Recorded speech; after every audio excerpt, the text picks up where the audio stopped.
यादगीर में पत्रकारों की संगठन Karnataka union of working journalist Yadgir district KVWJ की ओर से पत्रकारों के 10वीं पास बच्चों के लिए एसएसएलसी प्रतिभा पुरस्कार कार्यक्रम डिस्ट्रिक्ट पत्रिका भवन वरकनहल्ली रोड कंच सर्कल यादगीर में किया गया। इस कार्यक्रम की अध्यक्षता इस यूनियन के अध्यक्ष पल्लप्पा संकी ने की। इस वर्ष एसएसएलसी की परीक्षा पास करने वाले यादगीर जिले के पत्रकारों के कुल 9 बच्चे, जिनमें सैयद साजिद हयात के बेटे सैयद नोमान फराज और कलीम फरीदी के बेटे हतीम फरीदी और अन्य शामिल हैं। इन सभी को 5,000 रुपए नकद के अलावा मोमेंटो और एक प्रमाण पत्र प्रदान किया गया। इस कार्यक्रम में यादगीर विधायक चन्ना रेड्डी पाटिल तुन्नूर मुख्य अतिथि के तौर पर उपस्थित रहे और कार्यक्रम को संबोधित किया।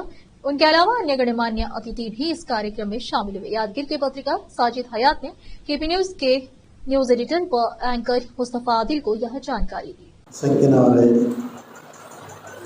ठाकुर ಅವರೇ, ರಾಘವೇಂದ್ರ ಸಾಹೇಬರೇ, ರಾಜು ಅವರೇ, ಜೋಶಿ ಅವರೇ ಹಾಗೂ ಇಲ್ಲಿ ಆಗಮಿಸಿದಂಥ ಎಲ್ಲ ತಾಲೂಕು ಮಟ್ಟದ ಪತ್ರಿಕಾ ಸಂಘದ ಪದಾಧಿಕಾರಿಗಳೇ, ಇವತ್ತಿನ ದಿವಸ ಕೇಂದ್ರದಿಂದಾದಂಥ ಎಲ್ಲ ವಿದ್ಯಾರ್ಥಿನಿಯರೇ, ವಿದ್ಯಾರ್ಥಿಗಳೇ ಹಾಗೂ ಇಲ್ಲಿ ಆಗಮಿಸಿದಂಥ ಎಲ್ಲ ನನ್ನ ಕಾರ್ಯಕರ್ತರು, ಈಗಾಗಲೇ ಠಾಕೂರ್ ಅವರು ಚೆನ್ನಾಗಿ ಮಾತಾಡಿದ್ದಾರೆ. ಮೊದಲ ಪ್ರಾಸ್ತಾವಿಕವಾಗಿ ಭಾಳ ಮಾತಾಡಿದ್ದಾರೆ. ನಾನು ಹೆಚ್ಚಿಗೆ ಮಾತಾಡೋದಲ್ಲ.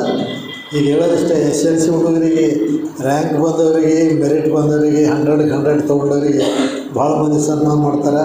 ಭಾಳ ಮಂದಿ ಪೇಪರ್ದಾಗ ಬರ್ತಾವಲ್ಲ.